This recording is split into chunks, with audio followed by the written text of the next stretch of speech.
Ella se ha cansado de tirar la toalla, se va quitando poco a poco de la araña.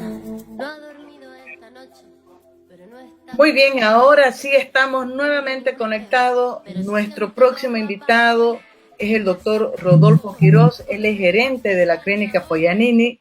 Lo primero, muchísimas gracias, querido doctor, por atendernos, regalarnos un pedacito de su tiempo este sábado. Muchas gracias por la invitación, Maggie, y un placer estar con usted y su audiencia. Doctor, usted como cualquier trabajador de salud no debe de tener ni un minuto de descanso pese a la cuarentena. Deben estar trabajando mucho más que en una situación normal, me imagino. Sí, aunque por mi situación particular yo tengo más de 60 años, estoy en mi casa, estoy conectado permanentemente con la clínica a través de las herramientas que hoy disponemos para poder estar en línea y apoyando a la gente que está trabajando y tomando decisiones, obviamente. Doctor, sin duda alguna, todas las empresas, las organizaciones que han entrado a manejar las herramientas que nos ofrecen las nuevas tecnologías están en este momento en ventaja para lidiar con un momento como el que estamos viviendo. Totalmente. Eso genera ventajas y desventajas, porque si bien nos permite estar más conectados, también la información basura se transmite mucho más rápidamente y eso genera que la gente tome actitudes en base a información no validada y eso genera problemas graves que tienen un arrastre, un efecto colateral además del coronavirus. Si quieren lo podemos charlar. Lo primero que quiero hacerle es una pregunta a usted como médico independiente. Después vamos a hablar del trabajo y cómo se ha preparado la clínica Foyanini para enfrentar una crisis sanitaria como la que estamos viviendo. Como médico, doctor, ¿cómo está viendo usted lo que nos está tocando vivir como humanidad? Yo no hablo solamente como boliviano. Esto es una pandemia ya declarada, reconocida como tal por la Organización Mundial de la Salud, que está causando bastantes estragos, incluso en los países que se consideraban tenían los mejores sistemas sanitarios, doctor. Bueno, antes que nada le quiero aclarar que mi especialidad es la infectología y soy epidemiólogo. Además, Y en la clínica me desempeño como gerente general. Ahora vamos a tratar de contextualizar el problema de la pandemia que nos está asolando a nivel mundial. Hay varias cosas que hay que tener en cuenta para entender cuál es el problema que genera la pandemia. En primer lugar, es una pandemia que está en evolución y que no tenemos información suficiente como para sostener algunas medidas que se están tomando a nivel mundial, pero uno hace, digamos, con la poca información que tiene, tomar las mejores decisiones. La enfermedad tiene una característica que es que afecta a personas vulnerables de más de 60 años que padezcan además hipertensión arterial, enfermedad cardiovascular, diabetes, enfermedad respiratoria crónica y eventualmente enfermedades oncomatológicas. Pero a diferencia de la gripe, no afecta ni a los niños ni a las mujeres embarazadas y el grupo etario por debajo de los 60 años es muy poco vulnerable. Eso no significa que no puedan aparecer casos excepcionales de evoluciones tórpidas que no hacen al contexto general. Dicho esto, hoy se habla mucho de la mortalidad que produce el virus, el coronavirus, pero en realidad el dato es incorrecto porque no es mortalidad, es letalidad, que es el número de personas que mueren sobre el total de personas enfermas. Y eso no es mortalidad. Mortalidad es el número de personas que mueren sobre el total de personas que se infectan. Con lo cual, la tasa de mortalidad, la tasa de letalidad, ya sabemos que está, dependiendo de los países, entre 2% hasta 5 o 6% en los países como Italia o España. Sin embargo, la tasa de mortalidad se estima que está muy por debajo de esta cifra, e inclusive por debajo del 1%. ¿En qué se basan los científicos para sostener esa situación? En un experimento casual que se dio en el crucero Diamond Princess, donde toda digamos, el pasaje, todos los pasajeros estuvieron expuestos al coronavirus y no pudieron bajar del crucero hasta que se declaró que la transmisión había cesado. Como usted sabrá, los cruceros van habitualmente gente digamos, por encima de los 60 años. De hecho, el promedio de edad del pasaje de ese crucero estaba cercano a los 65 años, o sea, eran personas muy añosas. Sin embargo, se infectaron la mayor parte de la gente que estaba en el crucero y la mortalidad fue del 1%. Quiere decir que solo murieron 7 pasajeros del total de la tripulación que estaba en el crucero. Eso, ¿qué nos dice? Que la persona de más de 60 años, si tiene coronavirus, no inexorablemente va a tener un desenlace fatal, para nada. Es mucho más probable que tenga una enfermedad benigna como la gripe a que tenga una evolución tórpida. Sin embargo, el problema no está dado en la cantidad de personas que fallezcan, sino en la velocidad con que eso sucede. Por año, por gripe en Estados Unidos se mueren más pacientes de los que están muriendo hoy por coronavirus. Pero lo que pasa es que la gripe afecta aproximadamente en 6, 7, 8 meses a la población general. Hoy la gente está muriendo en semanas y eso es lo que ha producido el colapso del sistema de salud. Entonces, lo que tenemos que entender es que lo importante es tomar 3 medidas básicas en este momento. Una es el distanciamiento social, pero no básicamente para que la gente joven no se infecte, sino básicamente para que la gente mayor no se vea expuesta a personas portadoras o infectadas con coronavirus. El segundo, el tema de la higiene de manos con alcohol gel y agua y jabón. Y el tercero, el toser sobre el codo, evitando tocarse la mano, con la mano, la cara, la boca y los ojos. Esas son las medidas más importantes que hoy podemos decir. Doctor, estoy acordándome, he hecho varias entrevistas con el doctor Rodolfo Quiroga y siempre sale el tema de lavado de manos, ¿no? Usted lo ha remarcado más de una vez que si hay un método de prevención barato y efectivo, es el lavado de manos, independiente de la pandemia que estamos viviendo ahorita. ¿Por qué es tan difícil que eso sea un hábito de verdad instalado, como cepillarse los dientes, ponerse pijama para ir a dormir, no sé? Porque, bueno, a ver, yo le voy a contar un poquito de historia. La higiene de manos como medida para prevenir las infecciones se remonta al año 1885, donde un médico, Ines Semmelweis, que era un epidemiólogo, detectó que en un hospital de Ginebra, cuando los residentes atendían pacientes obstétricas y estas fallecían y hacían autopsias, después atendían un parto y las parturientas tenían mucho más riesgo de desarrollar infecciones puerperales, lo que se llama habitualmente endometritis, ¿sí? Mientras que cuando eran atendidas por parteras, eso no se veía.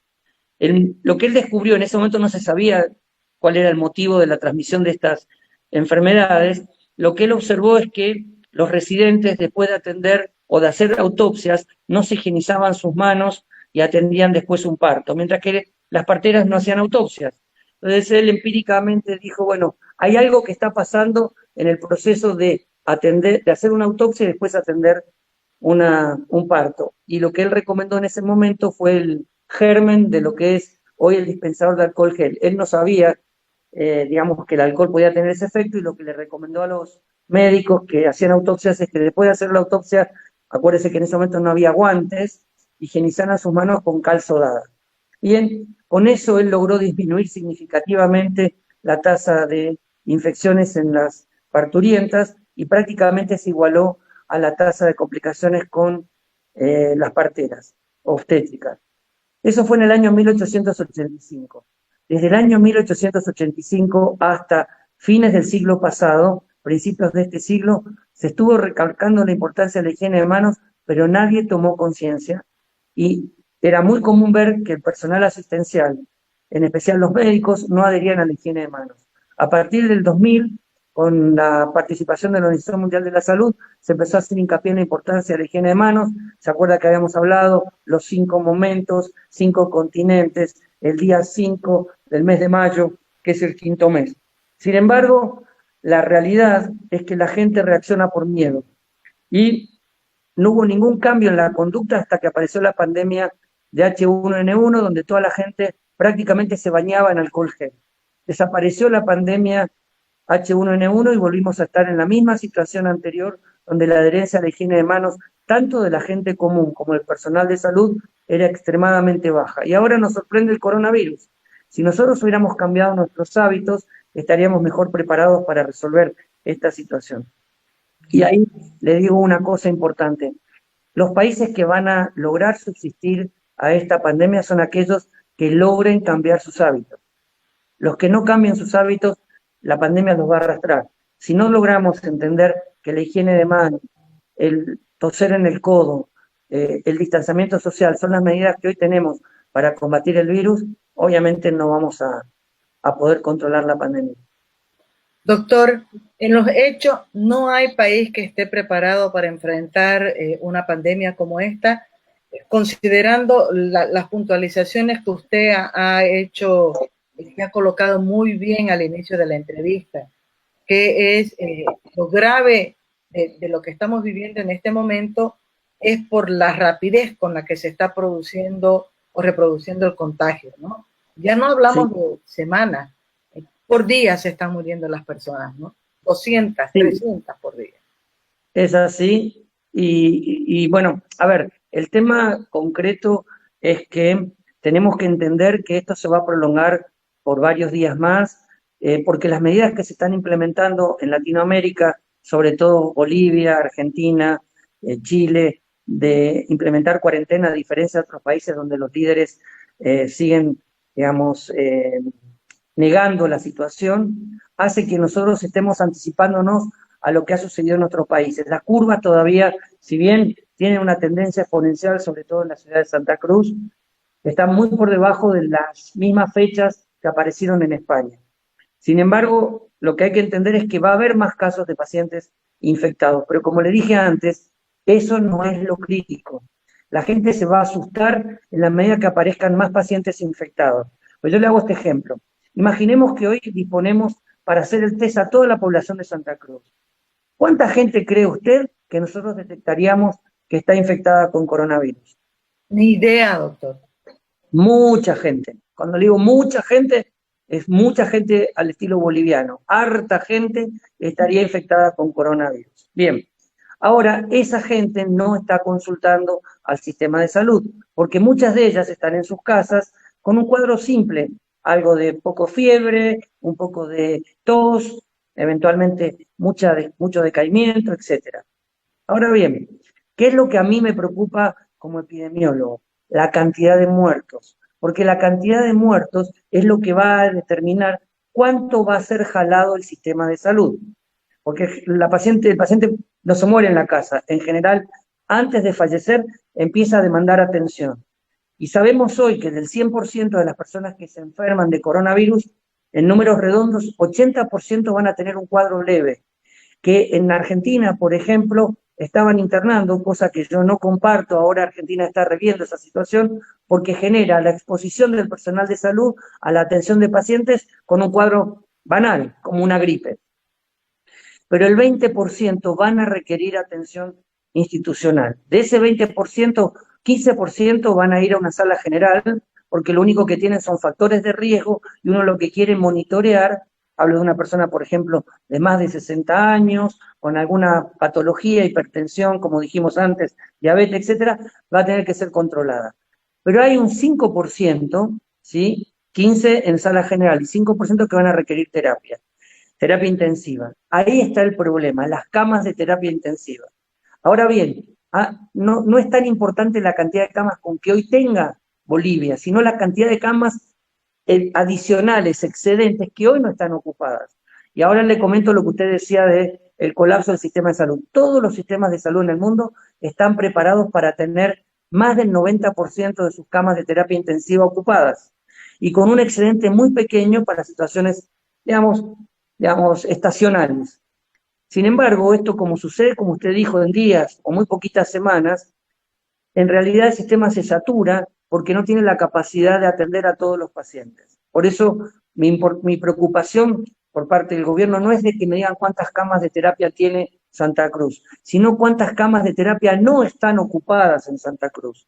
No cuántos respiradores tenemos, sino cuántos respiradores hoy no están siendo utilizados en Santa Cruz. Eso es lo que nos va a dar la idea de flexibilidad que tiene el sistema de salud para absorber lo que se viene.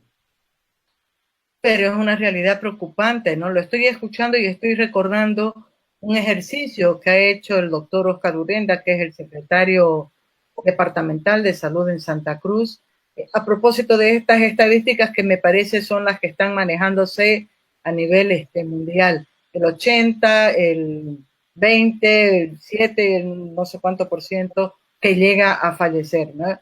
Incluso alguien se asustó porque el doctor dijo, bueno, definitivo, o sea, ¿cómo fue? Usó una palabra como decir, irremediablemente va a haber muerto, ¿no? O sea, ya está el virus, eso no hay cómo evitarlo, ya está. Y él hacía un ejercicio que, claro, uno se asusta. Dice, a ver, 15,000 personas pueden enfermar, unas 3,000 van a necesitar una atención ambulatoria, pero al menos 700 necesitarán terapia. Claro, el problema es que no van a necesitar terapia durante todo el año, ¿no? Van a necesitar la terapia en una semana, en 10 días, no sé. Más o menos. No hay ninguna posibilidad de enfrentar una emergencia como esta, ¿no es cierto, doctor? Bueno, a ver, sí tenemos que enfrentarla, porque si no vamos a dejar de atender pacientes. El tema es cómo se articula el sistema público y el sistema privado para dar solución a esta emergencia. Ahora bien, esta estrategia que está siguiendo el gobierno de Bolivia, como otros países, de tratar de aplanar la curva, es hacer que la cantidad de gente que deba requerir sistema de salud sea la mínima posible, o que eventualmente lo haga de una manera tan escalonada que el sistema pueda absorber esa atención. Por eso, los sistemas de salud en general han suspendido las cirugías programadas para evitar la necesidad de ocupar camas de terapia o camas de internación general, han disminuido las consultas que no sean estrictamente necesarias para el seguimiento de una persona por una patología crónica. Solo debería ir uno al sistema de salud por una urgencia o una emergencia, ¿sí? O eventualmente para una cirugía que no puede ser postergada. Pero el resto de la situación debería estar, digamos, contenida, de modo tal de que hoy haya camas disponibles para atender a ese 15% de pacientes que pueden requerir hospitalización. El problema, le vuelvo a repetir, son esas camas. Eso no es tan relevante porque uno lo puede controlar con el tema de la demanda de atención programada. En cambio, la terapia intensiva, en general, no tiene esa situación. Los pacientes que van a terapia intensiva son pacientes críticos, con lo cual el excedente de camas es lo que nos preocupa, ¿me entiendes? Ahí es donde está el problema. Si yo no tengo camas disponibles, excedentes para atender a estos pacientes, es donde yo voy a tener problemas. Lo mismo que pasa con los respiradores. Estoy conversando con el doctor Rodolfo Quiroz. Doctor, en este momento existe una coordinación del sector público con el sector privado pensando en el sector salud. Sí, no la que a mí me gustaría que exista.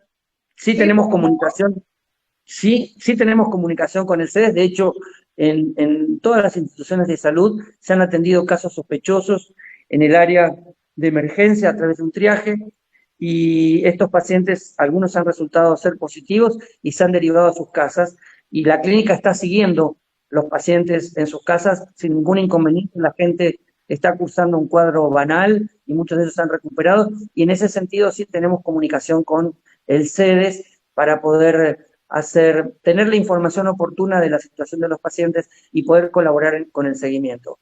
Por el lado de las instituciones de salud, lo que nos corresponde es hacer el monitoreo de las personas que atendieron a esos pacientes para ver que no desarrollen síntomas y estar seguros de cuál es el nivel de contagio. Y ahí quiero aclarar otro mito que hay con respecto al tema del coronavirus.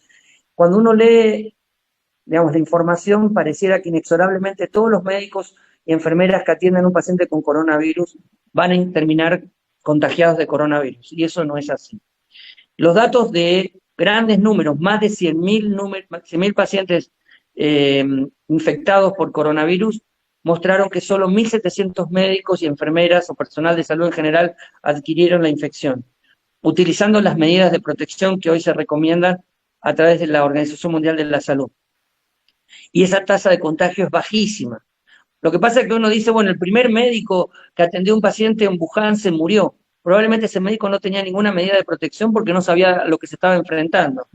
Segundo, lo que hemos hecho en la clínica es que ningún personal de salud de más de 60 años esté atendiendo pacientes, con lo cual hemos separado al grupo vulnerable para que no se exponga en la atención del paciente. ¿Y qué pasa con el resto del personal de salud?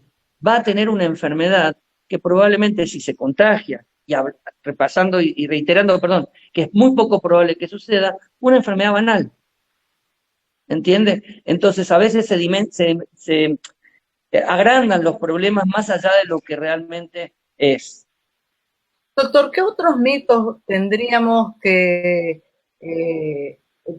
tumbar en relación al coronavirus? ¿Qué otros mitos? Sí. Bueno, el más importante es, yo vivo en un departamento muy pequeño y lo único que tengo para tomar contacto con el exterior es un balcón. Y estoy cansado de ver cómo la población sigue utilizando barbijos cuando se ha recomendado reiteradamente que el barbijo para las personas sanas no tiene ningún valor. Si yo estoy a más de 1 metro de una persona, no me voy a contagiar de coronavirus. ¿Ok? Bien. Ahora fue mutando el tema, porque ya no usan barbijo, están usando guantes. Y ahora le voy a explicar qué pasa cuando uno usa barbijo y usa guantes y no es necesario. Si yo estoy, por ejemplo, en un supermercado, ¿sí? Y me coloco un barbijo y me coloco guantes, es mucho más probable que por la incomodidad que me genera el barbijo, me toque la cara muchas más veces que si no tuviera el barbijo. ¿Estamos? Eso está demostrado, está medido, y lo que se ha demostrado es que la gente que usa barbijo adquiere más frecuentemente el coronavirus que si no lo tuviese. Estoy hablando de la población general. Ahora, ¿quién sí tiene que usar barbijo? Aquel que tenga síntomas respiratorios. Pero hoy vemos que toda la gente tiene barbijo, y eso genera un problema, que es que desabastece a los hospitales de los barbijos que son necesarios para atender a los pacientes. Más grave es que he visto pacientes que tienen, personas caminando por la calle con barbijo N95, que solo está recomendado en determinadas situaciones cuando uno atiende a un paciente en situaciones críticas, no para una atención convencional, aunque tenga coronavirus. ¿Qué pasa con los guantes? Yo voy al supermercado, me coloco guantes, estoy tranquilo, toco todo lo que está en el supermercado y después me toco la cara pensando que los guantes me están protegiendo. Para nada, el virus no entra por los guantes, o por la piel, perdón, entra por el contacto con las mucosas. Con lo cual, cuando yo tengo guantes, no me pongo alcohol gel arriba de los guantes. Y si viera eso ya me resultaría ridículo. Entonces, ni los guantes ni el barbijo resultan útiles.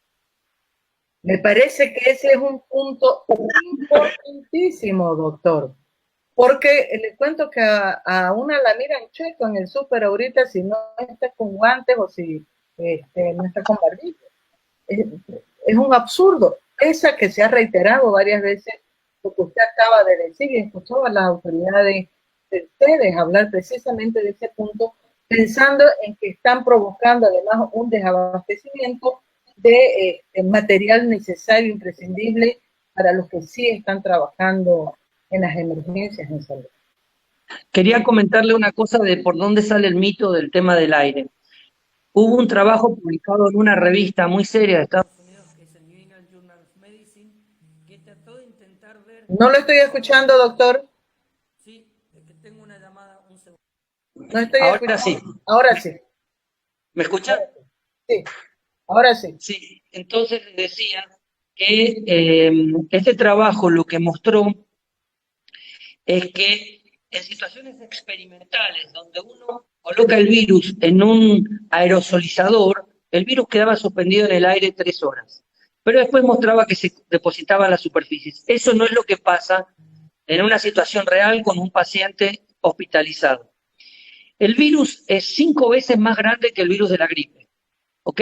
Y ya se había demostrado que para el virus de la gripe no era necesario utilizar barbijos especiales como el N95 porque el virus no permanece en el aire. ¿Por qué no permanece en el aire? No solo por su peso, sino básicamente porque es transportado por gotas, secreciones respiratorias que son muy pesadas y que al cabo de 1 metro, 1,5 metros caen al piso o sobre una superficie. Por eso, desinfectar la superficie se vuelve extremadamente crítico. Ahora bien, después de ese trabajo publicado en esta revista, salió un trabajo muy importante que tomó muestras de las habitaciones de pacientes que tenían infección por coronavirus.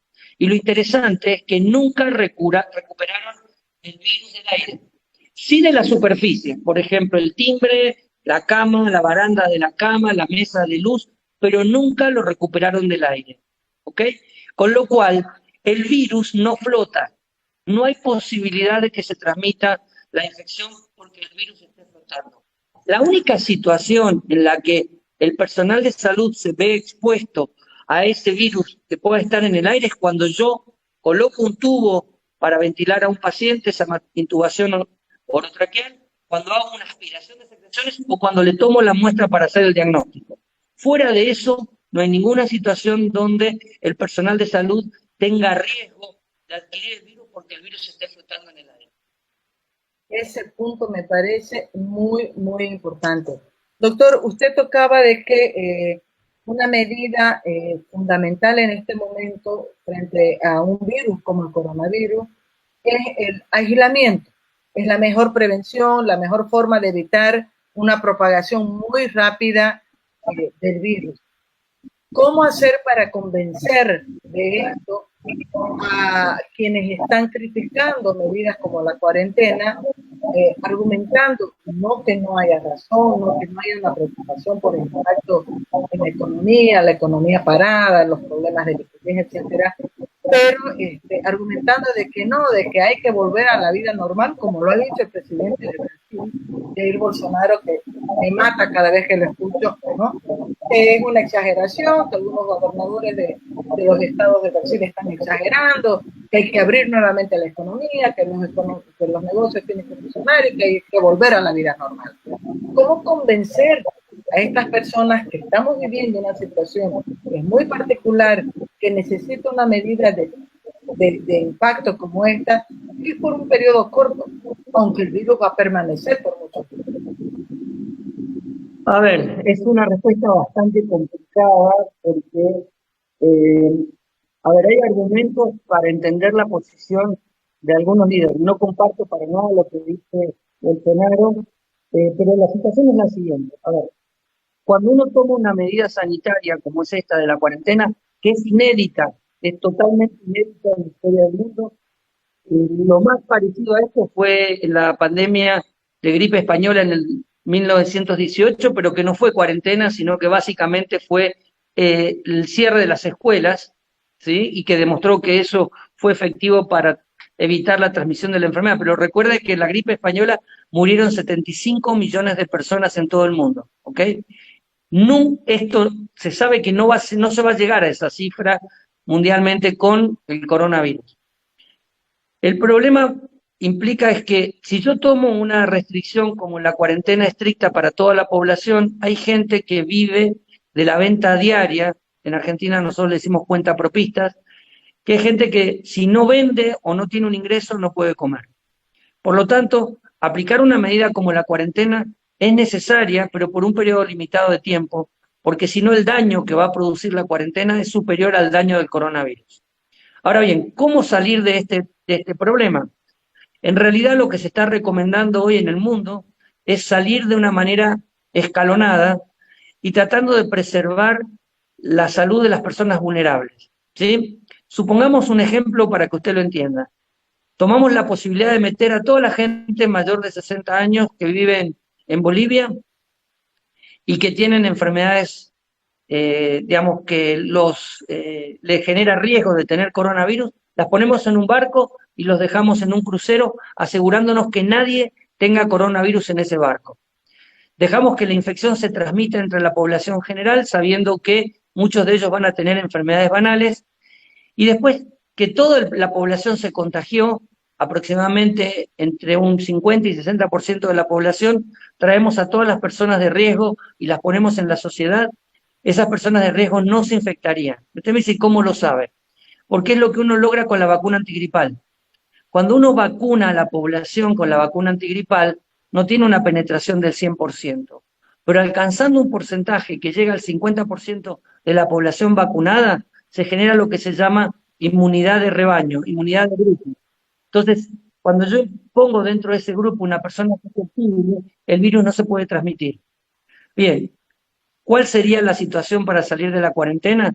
Es que probablemente la gente joven pueda empezar a trabajar después del tiempo que la presidenta o el gobierno decida la cuarentena y la gente añosa, la gente adulta con factores de riesgo permanezca en su casa por un tiempo mucho más prolongado hasta que el virus termine de contagiar a la gente, porque eso también tenemos que entender en Bolivia. La gente se va a contagiar de coronavirus. Lo importante es que no se contagien los vulnerables y que se contagie la gente joven, que es a la que el virus no le va a producir ningún daño. Y que esta gente joven que va a volver a trabajar no tenga el contacto directo con la gente de riesgo. Exactamente, ese es el problema y ese es el desafío, porque de hecho no se va a poder sostener en forma indefinida una cuarentena global, ¿me entiende? Entonces, en algún momento la gente joven va a volver a trabajar y como no hay vacuna para el coronavirus, por más que nosotros tomemos todas las medidas, el virus va a encontrar gente susceptible y se va a transmitir, más lentamente, pero se va a transmitir, sí, insisto, nos higienizamos las manos permanentemente, tosemos en el codo y tratamos de evitar las aglomeraciones. ¿Qué es lo que yo haría si fuera gobierno para salir de la cuarentena? Es, cuando se decida salir de la cuarentena, que la gente vuelva a trabajar, pero evitar aglomeraciones. Seguir restringiendo los espectáculos públicos donde la gente se junta, etcétera, para evitar que se disemine tan masivamente. Y después, progresivamente, volver a reinsertar dentro de la sociedad en la medida que sepamos que el virus ya contagió a un grupo importante de gente a la sociedad. Ahí aparece un elemento digamos, que es difícil de resolver, que es la accesibilidad al test, para saber qué gente tiene coronavirus y otra no. En la medida que el gobierno descentralice el tema del testeo, hoy está solo en el Cenetró, por eso además Santa Cruz aparece como la ciudad más afectada, tiene varios motivos. Uno es ese y otro es la puerta de entrada de viajeros del exterior más importante que tiene Bolivia. En la medida que se pueda hacer el test para más gente, podríamos detectar qué cantidad de gente está siendo infectada por el coronavirus para entender realmente cuál es el nivel de penetración en la población general y también confirmar que no es un virus inexorablemente mortal para esa gente. ¿Me entiende? Ahora bien, los recursos son limitados, el Estado está haciendo un esfuerzo y sé que esto va a suceder dentro de poco para que distintas ciudades del país puedan hacer el test sin tener que derivarlo al Cenetrop. Cuando eso suceda, van a aumentar significativamente el número de casos. Pero eso es un dato que no nos tiene que preocupar. Le vuelvo a repetir, Maggie, lo más importante es la cantidad de personas que mueran por coronavirus, no Ahora, el número de casos. me ganó con la pregunta, quiere decir, si usted fuera ministro, ¿qué acción tomaría? El doctor siempre me gana, me gana la delantera el doctor Rodolfo Quiroz.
Mary Encinas dice una orientación muy oportuna y recomendación necesaria para todo el pueblo. Gracias por esta entrevista. Gracias, Mary, por el mensaje, por el comentario. Y doctor, para cerrar, ¿cómo se ha preparado la clínica Foglianini para enfrentar la crisis? Usted ya nos decía, una de las medidas ha sido que todo el personal mayor de 60 años no tiene que ir necesariamente a hacer un trabajo presencial en la clínica, sino que lo está haciendo desde su casa.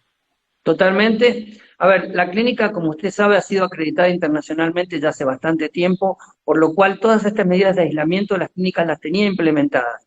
De hecho, la medida que se está implementando para coronavirus no debería ser distinta de la medida de aislamiento para la influenza. Sin embargo, en función del temor que genera esta enfermedad en la población, inclusive en el personal de salud, que está siendo bombardeado por información que muchas veces es tendenciosa y falsa, ha hecho que tengamos que reforzar el tema de la atención del manejo de los pacientes. Hoy el paciente cuando ingresa a la clínica es interpelado, interrogado por el área de la recepción, que identifica si el paciente tiene algún riesgo, se le coloca un barbijo, pasa al área de triaje, el área de triaje es quien discrimina la situación del paciente, y si el paciente conforma los criterios de caso sospechoso de coronavirus, es llevado a un área especial para poder terminar de ser evaluado y que se tome la muestra respiratoria necesaria para poder confirmar el diagnóstico de coronavirus y es enviado a la casa. La clínica lo que hace además es un seguimiento telefónico de estos pacientes hasta que se confirme la positividad o la negatividad del test, y después que se confirma la positividad igual lo seguimos acompañando telefónicamente por si tienen alguna necesidad. En el caso de que el paciente requiere internación, es llevado al área especial de internación, y en ese contexto lo que se hace es